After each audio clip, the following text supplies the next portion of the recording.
Bagaimana jika disuruh cukur habis jenggot oleh bapak? Sampai sudah diusir dari rumah. Saya mempertahankan jenggot. Tapi bulan Ramadan ini ibu meminta saya mengalah. Ibu ingin kami kumpul di rumah buka puasa bersama. Sebenarnya penolakan-penolakan terjadi pada hukum syariat ini karena ketidakfahaman saja. Bapak mungkin belum faham saja gitu kan. Kalau ini adalah sunnah Nabi alaihissalatu wassalam. Gitu. Dan sebenarnya apa bedanya antara tumbuh jenggot di sini dengan tumbuh rambut di kepala? Sama saja bulu di badan gitu kan. Perbedaannya dengan tumbuh di kumis. Cuma persepsi orang saja, kesannya orang berjenggot itu jorok atau kotor atau apalah. Jadi ada kadang-kadang karena ketidakfahaman saja. Saya sarankan bagi teman-teman yang menjalankan sunnah begini, maka dia harus berlemah lembut dengan orang tuanya. Bukan juga mengalah di sini, tapi berlemah lembut dalam arti kata, coba berikan penjelasan dan coba tunjukkan justru setelah menjalankan sunnah Nabi SAW, dia lebih baik, lebih santun, lebih ramah, lebih royal, ya. Sehingga terjadi perubahan-perubahan karena banyak orang tua menolak perubahan yang terjadi pada anaknya karena dia lihat setelah ikut pengajian ini kok mukanya tambah, ya. Dalam bahasa Arab dikatakan abus, ya. Jelek sekali, sangar. Pulang ke rumah, ibu ini haram, ini ayah haram, ini buang, ini syirik. Apa kamu ini belajar mengaji di mana? Tidak usah ikut lagi. Pelan-pelan orang punya tradisi yang sudah sekian puluh tahun dibawa dari kecil, terus kita mau ubah dalam 5 menit, nggak mungkin. Dan ingat teman-teman, anak tetap status anak di mata orang tua walaupun sudah doktor, walaupun sudah profesor. Orang tua kita masih rekam, ini kamu anak saya. Paham ya? Subhanallah, saya pernah mengambil kalimat hikmah dari paman saya di Malaysia. Beliau pernah bilang, dan beliau subhanallah karena mungkin faham poin itu, jadi beliau ngajak anak-anaknya jadi seperti sahabatnya, sehingga anaknya itu sangat nyaman dengan dia. Dan saya lihat juga ayah saya melakukan hal yang sama. Jadi saya merasa bukan merasa kayak ditekan oleh orang tua, enggak, tapi ayah saya sering ajak bermusyawarah, duduk ngobrol. Jadi saya punya percaya diri untuk bisa berbicara. Banyak orang tua enggak gitu kan, anaknya ditindas, memang karena masalahnya status anak. Mau bagaimanapun kamu adalah anak saya. Nah kalau ada orang tua yang seperti ini punya sifat yang otoriter, maka kita harus lebih lembut dalam mengikutinya, gitu ya, dalam mengikutinya. Jadi artinya di sini cobalah lebih royal. Tidak ada subhanallah manusia yang diberikan pemberian kemudian tidak baik, ya. Kita memberikan sesuatu, cobalah muhasabah. Mungkin antum menerapkan sesuatu di rumah dalam perubahan setelah ta'lim ini yang membuat akhirnya mereka merasa jauh, ya. Ya mungkin merasa ada perlakuan yang kurang ajar, tanda kutip maaf atau apalah, ya. Mungkin dari kosakata, mungkin dari perilaku, coba muhasabah. Perbaikin dari sisi itu, insya Allah tidak akan ada masalah kok dengan masalah jenggot ini. Allahu alam. Tetap saran saya berbakti dengan orang tua, datang sekarang Ramadan, minta maaf atas kesalahan, gitu kan. Kemudian mulai tidak usah bahas lagi masalah itu, dan tidak usah juga dipotong, tetap tunjukkan yang terbaik. Coba mulai dengan yang terbaik. Sapa, tegur, penuhkan kebutuhan-kebutuhannya, penuhi. Insya Allah Allah akan lunakkan hatinya nanti. Assalamualaikum warahmatullahi wabarakatuh. Ustaz, bagaimana cara bagi anak perempuan yang telah menikah beramal soleh kepada orang tua kandungnya? Bakti pada orang tua tidak akan gugur, saudaraku seiman. Tidak akan gugur. Saya nasihatkan di sini untuk teman-teman di sini, ikhwah laki-laki kita, walaupun setelah menikah dengan istri antum, antum adalah nomor satu, kita di nomor satukan dalam syariat, di atas ayahnya dia. Tapi bukan berarti bakti sama orang tuanya gugur. Kita harus tahu, berikan kesempatan istri untuk bakti sama orang tuanya. Walaupun kita yang diprioritaskan. Misal kita lagi butuh ditemani, kita minta sama dia, berikan saya waktu sebentar, insya Allah jam sekian kamu temui ibu kamu atau ayah kamu. Jangan juga dilarang sama sekali, karena tidak mungkin dihapus status orang tuanya. Begitu pula si muslimah, dia harus tahu kalau dia harus dahulukan suaminya, baru kemudian kedua orang tuanya. Karena suami nomor satu dalam agama, gitu kan. Kalau suami bilang jangan pergi, dia nggak boleh pergi. Makanya di sini harus berimbang antara dua pihak. Saya bilang di sini ikhwah kita sebagai suami harusnya faham masalahnya. Jangan juga diharamkan istri kita untuk bakti sama orang tuanya, nggak boleh. Pertemukan sama mereka. Tapi mertua saya orangnya cerewet, orangnya jahat, ya itu resiko nikah sama anaknya. Sabar, ya. Sabar, jangan diputus, karena nggak boleh putus silaturahim, ya. Kalau hidup tidak ada cobaan, maka tidak ada pahala sabar, karena sabar datang pada saat kita lagi dicoba. Rasulullah SAW melakukan tarawih hanya 3 hari. Lalu apa hikmah dari Umar yang melakukan tarawih di setiap malam Ramadan? Kan hadisnya jelas. Nabi bahkan melakukan 3 malam. Riwayat yang sahih itu 1 malam saja. Nabi SAW habis Isya di awal besok Ramadan beliau salat. Sahabat-sahabat banyak ikut. Banyak juga sudah pulang ke rumahnya, mereka nggak tahu. Hari esoknya tersebar berita Rasulullah SAW semalam sholat malam loh. Habis sholat ba'da Isya. Besoknya penuh masjid, semua sahabat datang. Rasulullah nggak keluar. Hari kedua, Rasulullah SAW juga tidak keluar. Sampai subuh. Udah azan subuh, udah mulai masuk Ramadan, 1 Ramadan, baru Nabi SAW keluar. Waktu Nabi SAW keluar, habis subuh beliau ceramah. Beliau mengatakan, saya tahu semalam kalian tunggu saya. Tapi kalau saya keluar dan mengimami kalian, menjadi wajib tuh tarawih. Maksudnya apa? Kerjain, tapi jangan saya ikut. Gitu. Jangan saya ikut, karena ini penentu hukum. Bisa jadi wajib, berarti kan boleh dikerjakan. Makanya saya bilang tadi, Umar itu sangat tegas dengan perbuatan bid'ah, teman-teman sekalian. Jelas banyak riwayat masalah itu. Umar bin Khattab mengerjakan dengan perintah. Dan jangan lupa ya, Umar ini salah dari Khulafaur Rasyidin, yang Nabi SAW mengatakan, berpeganglah pada sunnahku dan sunnah Khulafaur Rasyidin setelahku. Berpeganglah pada keduanya walaupun dengan gigi geraham kalian. Bagaimana aturan zakat fitrah sesuai dengan sunnah? 2,5 kilo beras, makanan pokok tentunya. Makanan pokok, jangan ganti dengan duit. Kecuali duit itu kita kasih ke masjid, kasih ke lembaga, nanti dibeliin beras, makanan pokok dibagi boleh. Tapi kalau kita nilai 2,5 kilo beras itu misalnya 30.000, kita kasih ke 30.000, ini nggak ada dalilnya. Karena fitrah itu jelas makanan pokok dalam hadis dikatakan. Orang kalau biasa kurma ya kurma, gandum ya gandum, ya beras ya beras. Antum mau kasih uang, sedekah. Lain lagi itu, jangan zakat fitrah. Lain, fitrah itu memang makanan pokok. Gitu. Jadi jangan diganti teman-teman sekalian. Gitu. Dan itu dikeluarkan batasnya sampai sebelum sholat Idul Fitri. Gitu. Boleh antum dari awal Ramadan sudah kasih ke masjid. Ini buat zakat fitrah saya ya. Panitia masjid sudah boleh ngumpulin, gak ada masalah. Tapi alokasinya itu di akhir Ramadan. Gitu kan? Tepatnya tentu di malam Lebaran. Malam Lebaran. Kemarin yang tanya saya, Ustaz, malam Lebaran biasanya banyak pengurus masjid pun mudik. Ya jangan terima zakat fitrah. Jangan urus zakat fitrahnya orang kalau antum mau mudik. Nggak bisa. Tinggalin amanah, gimana caranya? Ya harus urus kalian. Atau kasih ke kota-kota, ke kampung-kampung yang langsung alokasikan nanti di sana. Oke, nggak ada masalah, gitu kan? Tapi jangan ditinggalin. Bagaimana hukumnya orang yang memiliki tato yang menyerupai manusia, tetapi dibuat sebelum mengenal Islam? Apakah harus dihapus? Prosesnya cenderung menyakiti diri. Ataukah tobat kita tetap diterima dan tatonya cukup ditutupi saja? Tentu saja kalau mau sempurna, menghilangkan bekas itu adalah hal yang baik. Tapi kalau dia tidak mampu, biayanya besar, susah sekali, menyakiti dia, tawakal Allah. Udah, gitu kan? Artinya sudah dengan cukup dengan taubat insya Allah. Karena Allah mengatakan la yukallifullahu nafsan illa usaha. Allah tidak akan bebankan orang di atas kapasitasnya. Tapi kalau dia mau sempurnakan, lebih baik dia hilangkan. Ya dengan cara Allahu alam, bagaimana dulu dia bisa tahan pada saat ditato, ya dia tahan sekarang pada saat dihilangkan. Dulu waktu ditato kan sakit, gitu kan? Kenapa sekarang tidak bisa tahan gitu? Tapi kalau dia pun sudah taubat dengan menganggap nanti berbahaya buat dia, sakit segala macam, dan dia bisa menutupi itu, dalam arti kata bukan di tempat-tempat yang terlihat yang akhirnya orang menilainya buruk gitu ya. Maka itu insya Allah tidak ada masalah. Saya sering sholat tarawih di masjid yang imamnya membaca surah dengan cepat dan tergesa-gesa. Apakah sah sholatnya? Dan apakah ada anjuran membaca salawat setelah selesai 2 rakaat sebelum bangun ke rakaat berikutnya? Tentu saja kita dianjurkan cari masjid yang sholatnya bagus, yang tumak nina. Karena tumak nina itu syarat wajib ya. Teman-teman kita di Indonesia ini banyak mengaku mazhab Syafi'i, tapi tidak menjalankan pemahaman Imam Syafi'i dalam sholat. Imam Syafi'i memasukkan syarat wajibnya sholat tumak nina. Tenang, baca Al-Quran pelan-pelan, tenang, harus begitu. Tak boleh buru-buru. Kita sudah inna ata'ina wal asri dan sholatnya luar biasa. Allah. Tak apa-apa yang dikejar.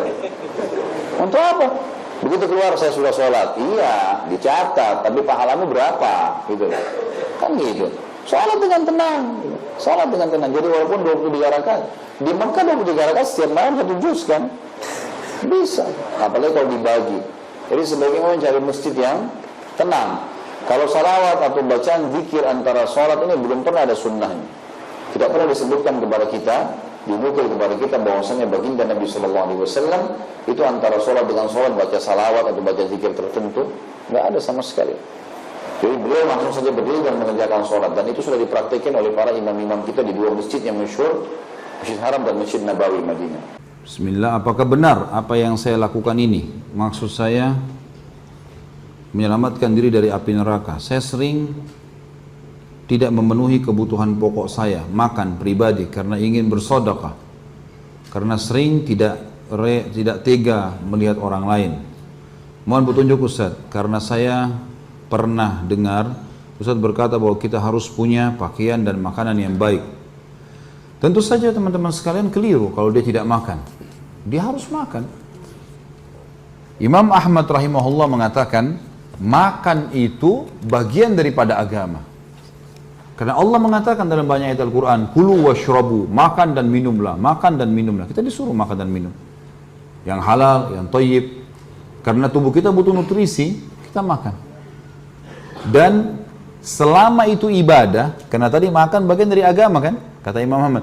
Berarti selama itu ibadah, maka kaidahnya adalah kalau dalam ibadah dahulukan diri sendiri. Saya punya duit, saya bisa umroh, mana lebih baik? Saya umroh atau saya umrohkan kerabat saya yang tidak mampu? Hah? Mana ustadz-ustadz di sini? Mana lebih baik? Jawab, nggak apa-apa salah. Saya nggak cambuk. Umroh sendiri. Umroh dulu. Saya sudah pernah umroh Ustaz. Tidak apa-apa, umroh lagi. Kenapa? Karena tidak ada jaminan umroh yang lalu diterima. Sudah dapat predikat, ada ijazah diterima? Enggak ada. Bisa diulangi-ulangi. Kenapa kita sholat tiap hari? Karena tiap hari ada buku amal kita kan? Lakukan dulu. Kalau kita ada kelebihan rezeki, kita umroh, lalu kita ajak orang lain, kita juga melakukannya, itu bagus. Itu benar. Tapi kita kasih orang lain lakukan, kita tidak. Jangan, gitu kan? Ribut menikah lah, dia sendiri belum nikah. Begitu menikah ketawa ya. Ini salah. Sholatlah, dia nggak sholat. Gimana caranya? Masuk dulu ke masjid, ayo sholat dari masjid. Nah itu baru benar. Itu baru benar. Jadi harusnya kita tahu ini ya. Makan, tapi jangan berlebihan. Boleh kita bagi dua misalnya dengan orang lain, silahkan gitu kan. Tapi kalau kita kelaparan kita kasih orang lain, ini perlu jadi bahasan ini. Mestinya jangan, Allah alam, yang saya tahu jangan gitu kan. Yang penting kita berada di sebuah kaidah la ifrat wa la tafrit, tidak terlalu pelit, tidak terlalu berlebihan gitu kan. Dari akhwat, Assalamualaikum warahmatullahi wabarakatuh. Semoga Allah merahmati Ustadz dan jamaah-jamaah yang hadir di sini. Pertanyaannya, saya harap Ustadz bisa memberikan pencerahan kepada jamaah-jamaah yang masih merokok yang hadir hari ini, khususnya untuk ayah saya yang masih merokok dan ayah saya sedang hadir di sini.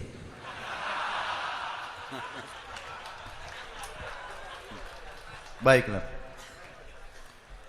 Semua teman-teman yang masih melalui masa merokok ini, saran saya, dan setiap kali teman-teman sekalian ada nasihat yang sampai kepada Anda, maka jangan defense dulu. Jangan kita mempertahankan dulu perbuatan kita, tapi coba cerna nasihat itu. Pikirkan baik-baik, kemudian baru diambil keputusan 2 hari, 3 hari kemudian. Berhubungan dengan masalah rokok teman-teman sekalian, kita semua tahu, semua pemerintahan di seluruh dunia, semua dokter dan semua ulama, tidak terkecuali yang berpegang pada Al-Quran dan Sunnah, betul-betul dia pegang pada dengan ilmu syariah yang benar, pasti melarang. Makanya semua pemerintah suruh tulis. Kalaupun ada pabrik rokok, tulis rokok itu menyebabkan impoten, sakit, segala macam, apalah, semua ditulis. Indonesia sekarang, dulu gambarnya orang-orang kuat, ya, berotot segala macam, padahal belum tentu orang yang di iklan itu merokok, gitu kan. Ditulis di bawahnya impoten, apalah, keguguran kalau perempuan hamil. Sekarang sudah mending sedikit. Mulai diganti gambarnya orang merokok, ditulis rokok bisa membunuhmu. Kalau harapan saya ke depan, tahapannya adalah tulisannya yang besar. rokok bisa membunuh, di bawahnya foto kecil saja. Karena tulisan begitu saja masih banyak orang melanggarin.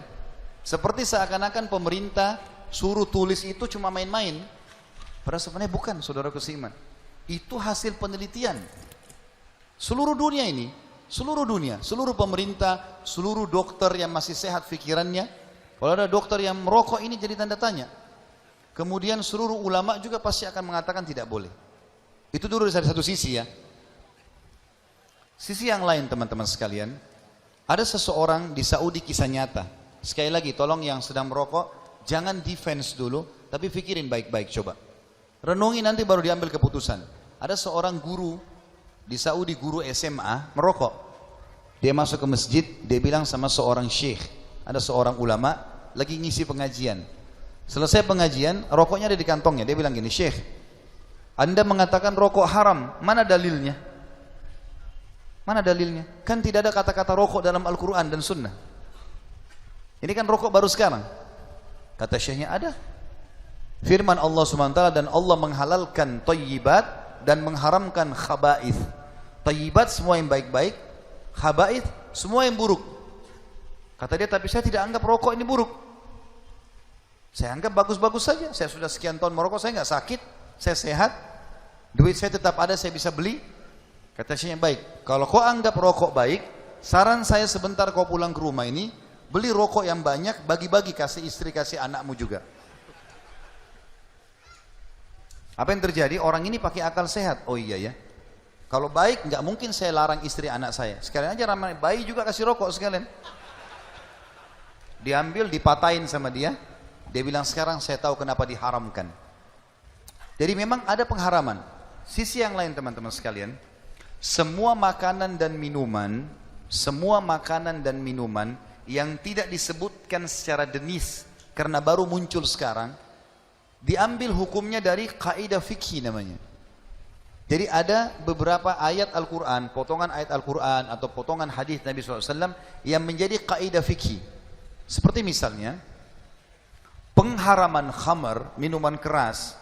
Dalam surah Al-Ma'idah disebutkan, A'udzubillahi minasyaitonirrajim, yas'alunaka 'anil khamri wal maisir, qul fihima ithmun kabir wa manafi'u linnas wa ithmuhuma akbar min naf'ihima. Al-ayah. Artinya, ditanyakan hai Muhammad kepadamu tentang khamar dan judi. Katakan keduanya memiliki mudarat, dosa, dan ada manfaatnya buat orang. Orang kalau minum khamar, hangat badannya, fly pikirannya, dia bisa lebih tenang, dia rasa begitu. Judi, bisa dia merasa hiburan, tapi kata Allah, dosanya, bahayanya lebih besar daripada manfaatnya. Jadi keluar kaidah fikih, semua yang mudaratnya lebih besar daripada manfaatnya, hukumnya haram. Karena memang Allah mengharamkan khamar gara-gara itu. Sekarang kalau kita kembali ke rokok teman-teman sekalian, hitung atau lihat manfaat dan mudaratnya. Mungkin satu-satunya konsumsian yang dijual luas tidak punya tanggal expire cuma rokok. Karena memang dia berisi racun yang berbahaya, maka tidak butuh tanggal expire. Sekarang ditambah foto lagi, gambar leher yang hasil pembakaran luka segala macam gitu. Saya punya paman dulu waktu saya masih SMP di Mesir tahun 89. Saya kebetulan numpang di rumah beliau, semoga Allah jaga beliau. Waktu itu beliau masih merokok, sekarang alhamdulillah sudah ditinggal. Dia panggil saya waktu saya masih SMP, dipanggil, saya masih kelas 3 SMP waktu itu, dipanggil, Khalid sini. Hati-hati jangan pernah merokok. Alhamdulillah saya tidak merokok sama sekali. Dia bilang, jangan pernah merokok. Mau lihat hasilnya rokok ini? Bahayanya. Dia bilang, paman, ammi pun mau berhenti. Tapi saya butuh waktu saja, ini sekarang akan berhenti. Lihat nih bahayanya. Diambil sama dia potongan kain putih. Lalu asap rokok itu setelah dia isap, ditiupkan ke kain putih itu. Ditempelkan di mulutnya, ditiup.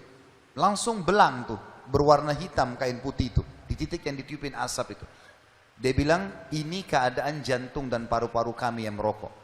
Di dalam ini sebenarnya rusak ini. Dan kita tahu kalau teman-teman berobat ke dokter, yang paling dokter tanya pertama apa? Merokok atau tidak? Minum minuman keras atau tidak? Ini semua pertanyaan ada alasannya. Jangan kita lalai dari situ. Jangan Sudah jelas-jelas peringatan dari semua sisi datang, kita masih mengatakan nggak masalah. Orang tua saya atau kakek saya merokok sampai umur sekian tidak mati. Bukan masalah itunya.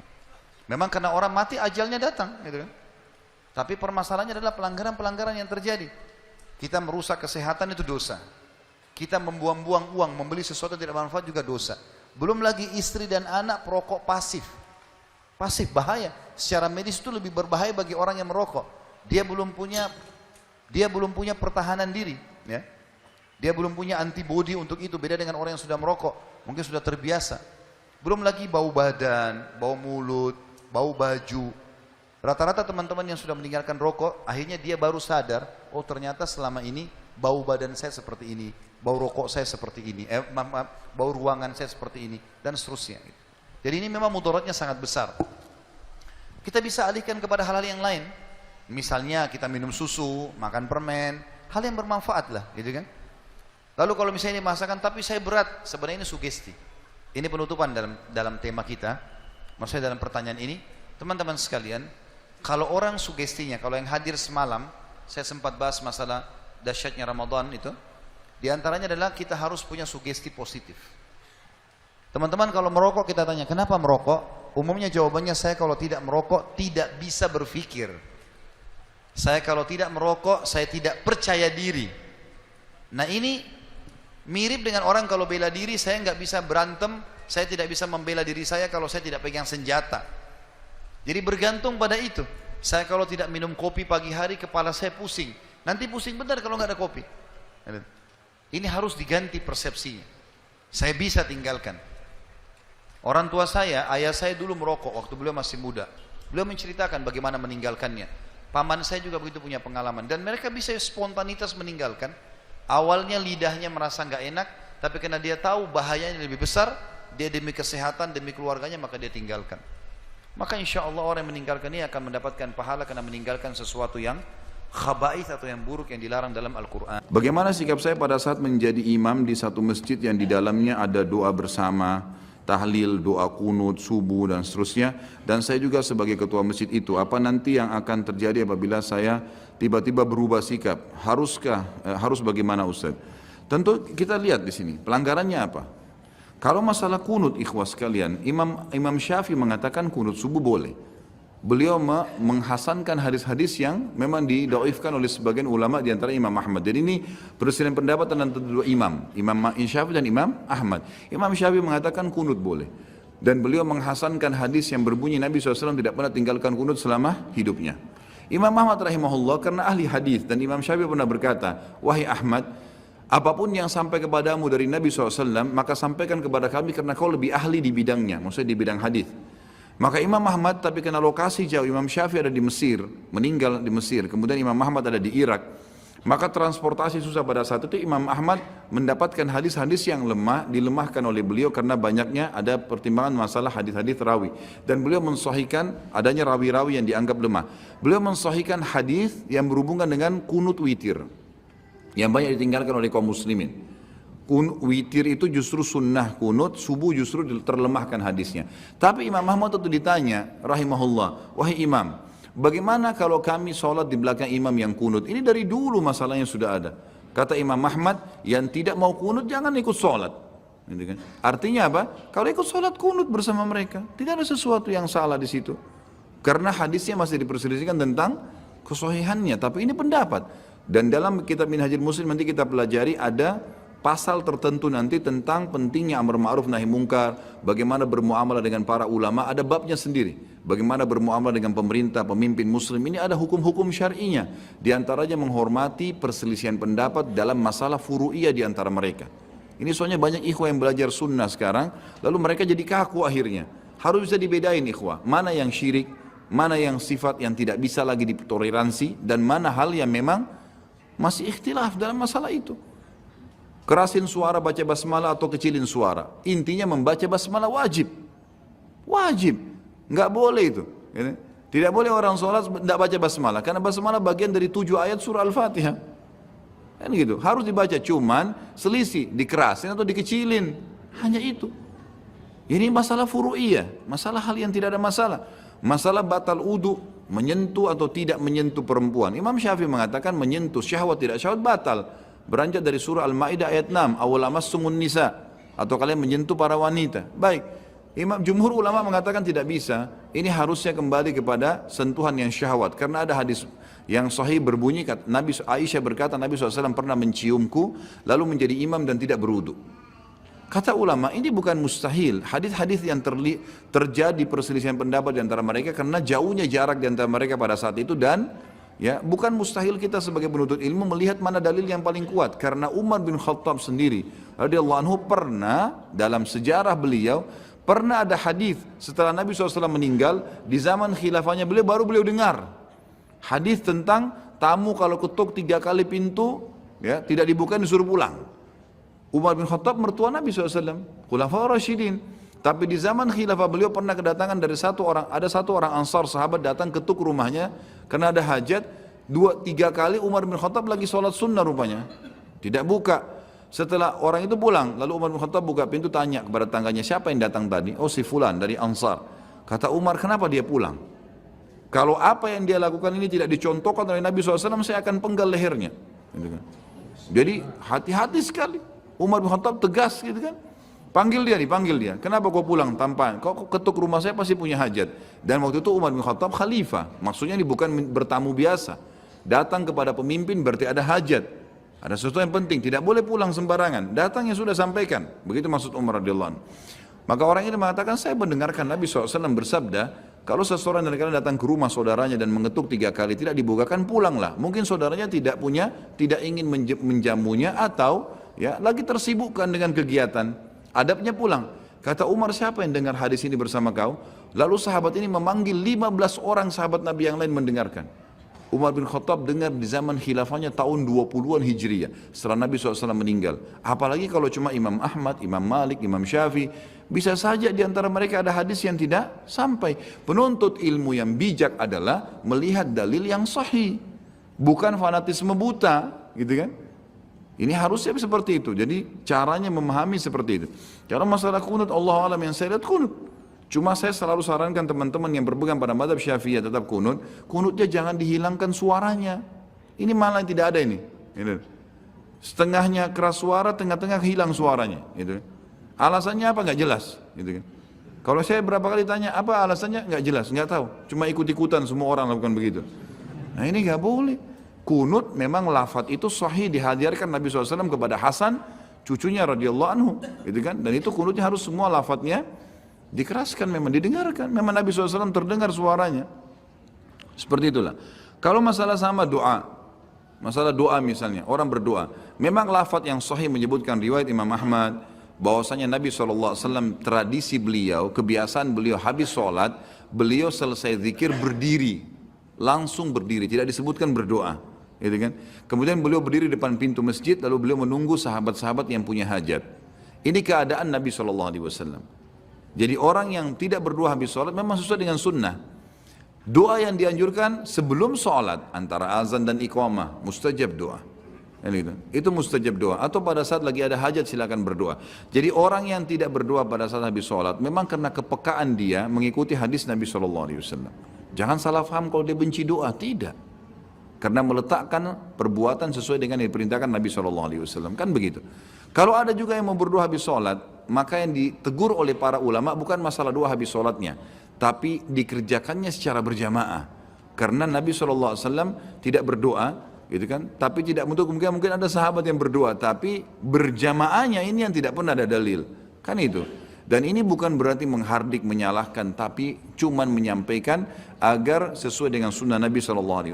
Allah alam, yang saya tahu tetap aja sholat di situ, luruskan dengan cara baik. Yang paling penting teman-teman sekalian, pada saat kita sedang menjelaskan sesuatu kepada kaum muslimin, kita harus punya ilmunya dulu, bertanya, supaya pada saat kita jelaskan ke mereka, kita punya argumentasi yang jelas, gitu kan? Jadi teman-teman kita, dan niatnya ibadah ya, niatnya nasihat. Jangan niat karena merasa saya ini orang sesat nih, saya harus luruskan. Ini bukan masalah sesat. Bukan begitu pemahamannya. Oh ini saudara saya belum paham. Ingat tadi hadis tawadhu Hasan Basri. Jangan lihat seorang muslim pun di hadapanmu kecuali kau langsung anggap dia lebih baik daripada kamu. Harus begitu. Harusnya begitu. Jadi bisa saja mungkin dia belum pelihara jenggot misalnya. Baik, sunnah Nabi SAW. Tapi mana kita tahu kalau dia sangat bakti dengan ibu ayahnya. Mungkin dia selalu tidak tinggalkan sholat malam, tinggal itu kesalahannya. Baik, kita luruskan, nasihati dia. Jangan merasa kita lebih baik daripada dia gitu kan. Dan jangan pernah menilai orang dengan performanya saja. Ini teman-teman yang sudah ikut sunnah karena berjenggot, semua yang tidak jenggot berarti bukan aliran saya. Nah ini tidak benar ini, dari mana? Dari mana ini? Gitu kan? Ini nggak benar semuanya. Nabi SAW pernah melihat ada seseorang yang jalan di pasar dan musbil, tertutup mata kakinya. Lalu Nabi SAW memanggilnya sambil mengatakan, angkat pakaianmu, karena itu lebih bertakwa kepada Tuhanmu dan lebih suci bagi pakaianmu. Nabi nggak bilang kau sesat, nanti kau masuk neraka. Padahal ada hadis yang menjelaskan akan masuk ke neraka, tapi Nabi ingatkan dengan cara lain, gitu kan? Angkat pakaianmu di atas mata kakimu, itu lebih bertakwa kepada Tuhanmu dan lebih suci untuk pakaianmu. Nasihati dengan cara baik. Basyiru wa la tunaffiru, sampaikan berita gembira. Sebelum ancaman, ya, janji dulu. Kalau orang tidak sholat, sebutkan janji-janji orang sholat itu dapat apa, dapat apa. Kalau dia tetap nolak, baru ancaman. Jangan ancaman dulu, baru berita, ya, gembira. Ini harus dipahamin. Jadi ada hadis Nabi SAW yang berbunyi, sesungguhnya anggota tubuh berzina. Zinanya mata melihat yang dilarang, zinanya lisan berbicara yang dilarang, zinanya tangan meraba yang tidak dihalalkan, zinanya kaki melangkah ke tempat yang dilarang, dan kemaluan membenarkan semua itu. Karena kan kita dimulai dengan itu. Kita tidak mungkin tiba-tiba membuka celana lalu berzina, nggak mungkin. Tapi kan bermula dari pandangan mata, bermula dari omongan mulut, bermula dari sentuhan tangan, memang begitu. Makanya Allah SWT berfirman tentang masalah zina, a'udzubillahi minasyaitonirrajim, wala taqrabuz zina. Jangan dekatin zina itu, jangan mulai. Udah jangan mulai ketik, jangan mulai. Karena nanti susah. Kata Allah SWT, innahu kana fahisyatan wa sa'a sabila. Sesungguhnya dia adalah perbuatan keji, buruk buat kalian, dan seburuk-buruk jalan yang ditempuh. Gitu kan? Gak ada orang berzina kemudian dia itu bahagia. Pasti akan ada masalah. Cuma dia mungkin kalau tidak belajar agama dia nggak paham apa nih sumpek ini dari mana nih. Padahal sebenarnya dari dosa yang dia lakukan. Gitu kan? Toh juga Allah SWT berikan kepada kita tempat pelampiasan. Saya sudah bilang antara zina sama nikah, sering saya sampaikan di majelis taklim kita di Jakarta. Antara zina sama nikah perbedaannya hanya 5 menit saja. Kalimat akad. Saya nikahkan kamu, kata wali perempuan, ada mahar, ada kalimat akad, ada saksi 2. Lalu si mempelai laki-laki mengatakan saya terima nikahnya, walaupun dia gugup, sah. Gitu kan? Ya udah, dia tinggal menikah. Dan orang kalau masuk hotel sembunyi-sembunyi, orang kalau subhanallah kalau zina ini pasti takut. Kuasa Allah. Kata para ulama, walaupun orang kafir itu masih ketakutan. Perselingkuhan yang terjadi dia ketakutan. Nanti dia sembunyi-sembunyi masuk kamar hotel, sembunyi-sembunyi berzina dan buru-buru mau menyelesaikan biologisnya, maka tidak sehat biologisnya. Kualitas spermanya juga buruk, kualitas sel telurnya juga buruk, gitu kan? Dan kalau mau ketemu sembunyi-sembunyi, kenapa nggak nikah? Orang nikah jelas-jelas setelah akad nikah masuk di kamar, semua mertuanya, orang tuanya tahu mereka akan biologis. Tapi dalam kondisi jiwanya tenang, gembira. Tidak ada orang nikah yang kemudian tidak tenang. Kemudian biologisnya juga maksimal, dia bisa lebih tenang, kualitas sperma dan sel telurnya juga jadi bagus, anaknya juga jadi bagus. Ya, kan? Jadi sebenarnya tidak ada manfaat daripada perzinahan itu. Tidak ada manfaat sama sekali. Maka semestinya seseorang yang kita hindari. Dan sabar itu Bapak Ibu sekalian di 3 hal. Sabar yang pertama dalam ketaatan kepada Allah. Kita kayak sekarang puasa, kita sholat tarawih, pegel berdiri segala macam. Sabar. Memang begitu, pahalanya ada. Sampai kemarin di khutbah Jumat salah satu yang disampaikan oleh khatib kita di Mekah ini, beliau mengatakan, dan ketahuilah, setiap orang yang bekerja, dia akan menerima upahnya di akhir waktu dia bekerja. Dan kita sudah berada di akhir Ramadan, maka kalian tinggal memanen hasilnya. Beruntunglah orang yang sudah memaksimalkan waktunya, berusaha, gitu kan. Kemudian yang kedua, sabar dalam meninggalkan maksiat. Pasti kita punya peluang zina, teman-teman. Pasti. Dalam hidup kita, itu syaitan akan membuka peluang untuk zina, untuk riba, untuk bohong, untuk apalah. Ya, pasti ada aja peluangnya. Tapi sabar, kontrol diri. Nabi Yusuf alaihissalam punya kesempatan nggak? Punya kesempatan. Di dalam kamar, istri raja, cantik, masih muda, lalu mengatakan dalam Al-Quran surah Yusuf, hai talak, silahkan kau mau ngapain aja. Gitu loh perempuannya. Nabi Yusuf tinggal gauli selesai gitu. Maka Nabi Yusuf mengatakan, ma'adzallah, nggak mungkin. Nggak mau, saya nggak mau. Lalu Nabi Yusuf dikejar-kejar gitu.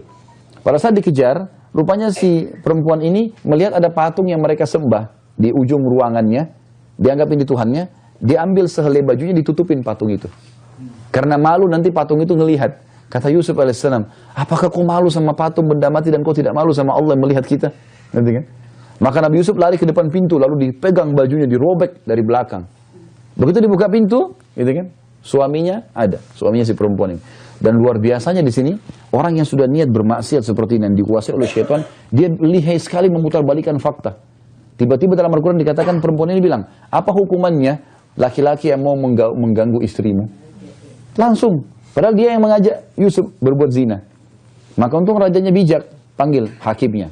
Hakimnya bilang, kita lihat, kalau bajunya Yusuf robek dari depan, berarti Yusuf yang mau jahat. Karena dia mau menyerang, lalu kemudian dibela, perempuan ini bela diri, lalu robek bajunya. Tapi kalau baju Yusuf robek dari belakang, berarti perempuan ini yang salah. Karena Yusuf mengatakan, sesungguhnya dia yang mengajak saya, tapi saya menolak. Dilihat bajunya Yusuf robek dari belakang. Gitu kan? Robek dari belakang. Nabi Yusuf sabar di sini teman-teman sekalian. Sabar dalam meninggalkan dosa. Ada seorang anak muda pernah gagah sekali di Irak ini. Luar biasa saking gagahnya menjadi buah bibir di tengah-tengah perempuan. Satu Irak itu tahu dia. Jadi orang berharap kalau yang solehah berharap jadi istrinya, kalau yang fasikah, yang buruk berharap zina sama dia. Sampai istri-istri pejabat dalam kisah begitu. Mau mengajak dia berzina, bayar berapapun. Akhirnya ada satu istri pejabat tinggal dekat rumahnya dia. Tinggal dekat rumahnya anak muda ini. Jadi dia rumah ini kebetulan rumah si pejabat ini setiap anak muda ini mau dari rumahnya ke masjid pasti lewat di situ, gitu kan. Maka yang terjadi Bapak Ibu sekalian, si istri pejabat ini bilang sama teman-temannya, kalian tahu si fulan? Mereka bilang iya. Apakah kalian bisa berzina dengannya? Kalau menikah nggak mungkin, karena mereka sudah status istri. Lalu mereka bilang nggak mungkin, orangnya sangat soleh. Wah susah sekali untuk digoda. Dia nggak mau tergoda itu orang, susah sekali gitu. Dia bilang saya bisa goda. Kalau saya berhasil apa yang kalian sebutkan tentang saya, dia bilang pasti kamu hebat, gitulah. Maka dia bilang baiklah, saya akan coba menggoda dia dan saya akan buat dia berzina dengan saya, begitu. Dengan hikmah Allah suaminya si perempuan ini pergi. Biasanya orang zaman dulu kalau tugas negara tuh berbulan-bulan baru balik, karena orang naik kuda. Nggak kita sekarang pesawat bisa bolak-balik gitu kan. Sekarang aja orang pakai pesawat kalau keluar negeri bisa seminggu, tugas bisa 10 hari. Apalagi ini sifatnya naik kuda, jadi 2-3 bulan baru balik. Dia sudah atur nih, perempuan ini sudah atur strateginya. Begitu dia bilang sama dayang-dayangnya dan 4 orang, pembantunya dia. Kalian tahu si fulan? Oh ya kami tahu, laki-laki yang paling gagah gitu. Baik, apakah kalian mau berzina dengannya? Kata si dayang-dayangnya, tentu saja. Jangankan berzina, duduk sama dia saya sudah satu keutamaan gitu. Mereka mau gitu. Apalagi kalau sempat berzina, dia bilang saya akan berzina sama dia. Tapi kalian harus bantu saya. Kata si dayang-dayang ini, apa yang harus kami lakukan? Dia bilang sebentar lagi anak muda ini kalau setiap sholat pasti lewat depan rumah ini. Kalau dia lewat mau ke masjid, kalian buka pintu, terus kalian nangis-nangis. Bilang majikan kami sedang sakit parah di dalam. Biar dia masuk mau bantu, nanti kita tutup pintu. Dan kita jebak dia. Gitu. Maka sepakatlah 5 orang perempuan fasikah ini untuk itu. Lewat si laki-laki ini, begitu dia lewat, dibuka pintu, nangis-nangis di 4 orang. Ya majikan kami sakit. Dia karena spontan mau bantu, dia masuk ke dalam rumah. Ya. Maksudnya mau bantu gitu. Ternyata dia tutup pintu. Lalu kemudian keluarlah si perempuan ini dalam kisah yang dikatakan dengan kecantikan yang luar biasa. Memang dengan tujuan mau menggoda dengan pakaian yang terbuka, dengan wangi segala macam. Lalu dia bilang, ketahuilah anak muda, kami sedang menjebakmu. Kamu harus berzina denganku dan dayang-dayangku ini. Kalau enggak, sekarang kami berteriak semuanya, 55. Sekarang kami berteriak semuanya, 55. Kalau kau mau datang perkosa kami. Dan pasti orang percaya, karena kau dalam rumah sekarang. Coba bayangkan, dijebak untuk berzina. Ya. Kita subhanallah, sebagian kita, dia sengaja cari zina. Ini dijebak berzina. Dia tinggal gauli 5 perempuan, sepuasnya. Lalu kata perempuan itu apa? Dan kalau kau sudah berzina dengan saya, dan saya, apa yang kau minta saya kasih. Setiap hari kau datang pun silahkan. Seperti itu. Peluang menikmati biologisnya, peluang mendapatkan harta apapun yang dia mau semua dikasih. Ini luar biasa. Lihat bagaimana kesolehan dia Bapak Ibu sekalian. Dan ini contoh orang yang luar biasa. Jangan jadi orang yang biasa. Biasa itu orang yang tergoda terus langsung berzina itu gampang. Itu semua orang bisa lakukan. Tapi jadi orang yang luar biasa justru dia tidak bisa tergoda. Syaitan pun menggunakan syaitan manusia, dia berusaha goda manusia, tidak bisa. Nggak bisa tembus. Itu sifatnya para nabi-nabi dan orang-orang soleh. Mereka tidak tergoda sama sekali. Di antaranya anak muda ini. Dan anak muda ini masih bujang, puncak kejayaannya dia di umur 23 atau 24 tahun. Memang lagi syahwatnya luar biasa gitu. Maka dia bilang, saya tidak mungkin lakukan, bertakwalah kepada Allah. Ini suami kamu dan seterusnya, diingatkan. Dia tidak mau tahu, pokoknya saya nggak mau tahu. Ini perempuan sudah dikuasai oleh syaitan, dia mau berzina. Kata anak muda ini, saya berdoa sama Allah, ya Allah, Engkau tahu bahwasanya aku telah menjaga kesucian kemaluanku. Aku tidak mau letakkan kecuali pada istriku yang halal. Nanti kalau aku nikah, aku baru mau letakkan. Kalau ini nggak mau, ya Allah, maka selamatkanlah aku. Subhanallah, jawaban dari Allah, teman-teman sekalian, sering datang dalam bentuk sinyal ya. Jadi kita harus peka nangkap itu. Ya. Maka dia tiba-tiba rasa mules. Dia rasa mules luar biasa. Dia bilang, saya mules. Memang alami, dia rasa mules. Kata perempuan itu, WC, kamu selesaikan hajat kamu, keluar kamu harus zina. Dia bilang waktu dia bilang waktu saya lagi buang air, maaf ini kisahnya begitu ya. Dia bilang saya buang air besar, tiba-tiba muncul ide di saya, ini orangnya bersih, gagah, wangi. Tapi tumben kenapa dia mau lakukan? Dia bilang, saya tiba-tiba muncul ide setelah saya cebok, saya ambil kotoran saya kotorin baju saya. Saya kotorin baju saya. Hanya untuk menolak supaya tidak berzina. Dia bilang begitu saya keluar, perempuan itu lihat, wah jorok sekali kamu, penuh dengan kotoran. Dia bilang saya begini. Ya, saya begini, akhirnya dia bilang keluarkan laki-laki ini. Saya tidak pernah lihat laki-laki seburuk ini. Maka dia keluar lalu dia sujud syukur kepada Allah tidak jadi berzina. Lihat bagaimana mereka mengemas supaya tidak terjerumus dalam kemaksiatan. Jadi jangan bilang teman-teman saya sudah pulang kemaksiatan, oh saya nggak kuat nih, syaitannya kuat. Syaitannya lemah. Yang ketawa tahu diri ya. Nah nggak boleh. Kita selalu bilang syaitannya kuat. Mana syaitannya kuat? Mana? Itu pintu lebih kuat dari syaitan. Dia cuma bisikin kok. Enggak, saya nggak mau. Udah selesai kan? Mau nyalain TV? Enggak, saya nggak mau nyalain. Terus mau buat apa syaitan? Mau menjelma cekik kita? Nggak mungkin. Jadi sabar dalam meninggalkan maksiat juga penting. Itu juga ibadah. Jadi sabar dalam mengerjakan ketaatan, sabar dalam meninggalkan kemaksiatan. Ini penting karena peluangnya ada. Peluang menipu, merekayasa data, peluang berbohong, banyak peluang. Karena itu kan opsi-opsi pelanggaran. Syaitan selalu kasih kita, nih. Sebagaimana Allah buatkan kita program ibadah, syaitan juga buatin program maksiat. Yang mana lepas dia buat program baru supaya kita ya, terjerumus dalam masalah itu. Makanya syaitan itu teman-teman kalau dia sudah berhasil, jadi kayak musuh ya. Kalau saya lagi duel sama musuh saya pegang pedang, saya pegang perisai, dia juga pegang begitu. Kemudian saya duel. Kira-kira kalau saya tidak melawan, tidak menyerang, dan saya juga tidak nangkis kalau lagi diserang, apa yang terjadi? Pastilah kita dibunuh kan? Dan kalau musuh kira-kira, dia lihat peluang di dada saya terbuka, apakah dia cuma cuil saja? Nggak mungkin. Dia akan tusuk supaya saya mati kan? Syaitan begitu. Jadi kalau dia lihat kelemahan kita di titik mana, maka dia akan masuk di titik itu. Mungkin Bapak Ibu kuat di sholat, tapi nggak kuat dalam pandangan mata. Dia harus nonton ini segala macam. Maka syaitan pegang di situ. Oh ini biasa, syaitan lihat dia lemah jam 8 pagi harus nonton gosip nih. Nah sudah, dibuatin program rutin. Tiap jam 8 nonton dulu. Syaitan bisikin tuh enak tuh, kamu harus tahu perkembangan. Nah kita kalau nggak tahu juga nggak apa-apa.